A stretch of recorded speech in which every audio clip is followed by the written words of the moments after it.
Bonsoir. Bonsoir. Nous vous apportons la méditation de cette nuit. Le thème est « Ta colère peut te détruire ». Ce thème sera basé sur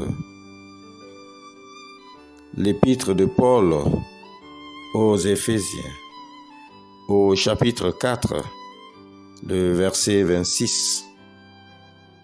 Il est écrit: « Si vous vous mettez en colère, ne péchez point, que le soleil ne se couche pas sur votre colère. » Amen. La colère est un état affectif d'emportement résultant du sentiment d'une agression. Elle semble être un sentiment normal, mais quand elle devient répétée et non passagère, cela devient un véritable problème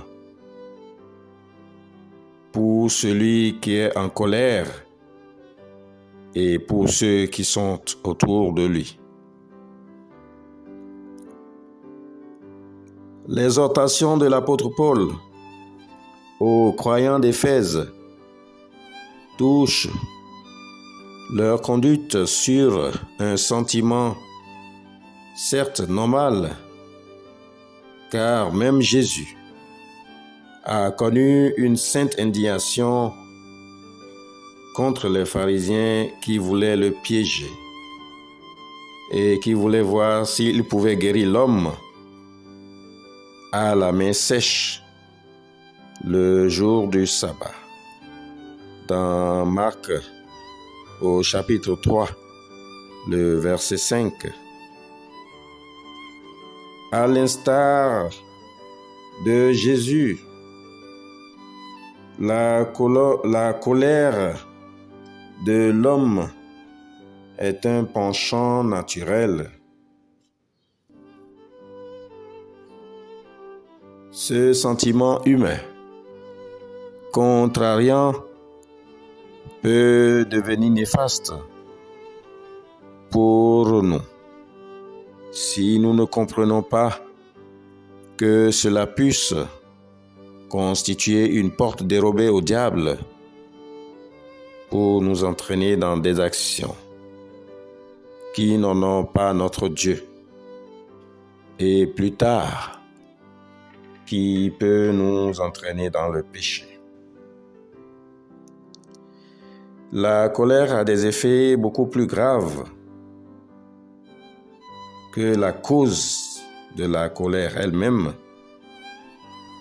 Elle peut t'emmener dans une animosité extrême.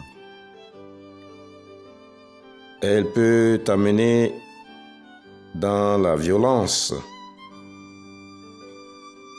Au final, cette colère peut brouiller ta relation avec ton Dieu. Bien-aimé, ta conduite de chrétien doit être animée par la sérénité.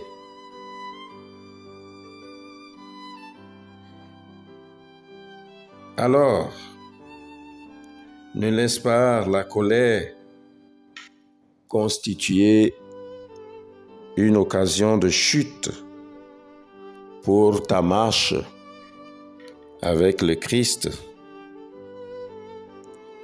Jacques nous appelle dans Jean au chapitre 1, le verset 20, à être lent à la colère, car la colère n'accomplit pas la justice de Dieu.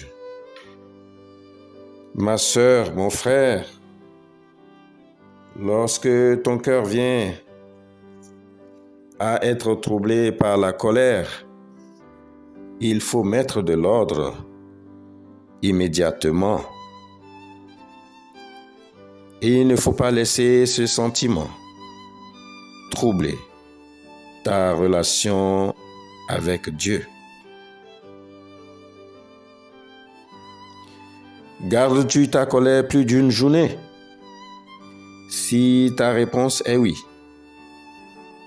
alors tu dois savoir que à chaque fois que tu restes plus longtemps dans cet état de contrariété, tu détruis ta relation avec ton Dieu et tu détruis également ta santé.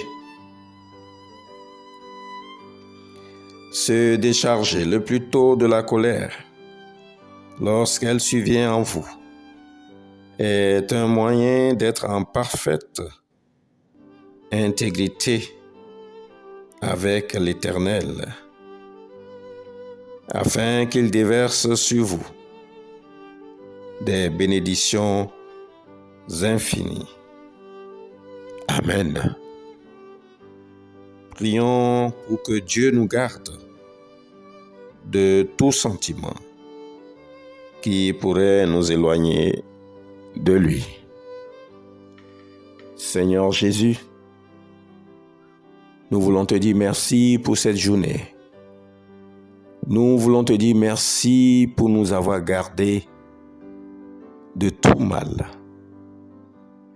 Et nous te prions de nous garder de la colère.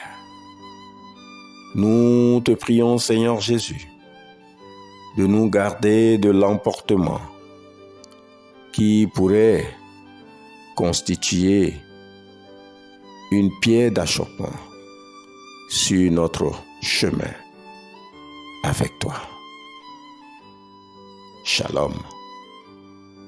Bonne nuit à tous, sous la protection de l'Éternel.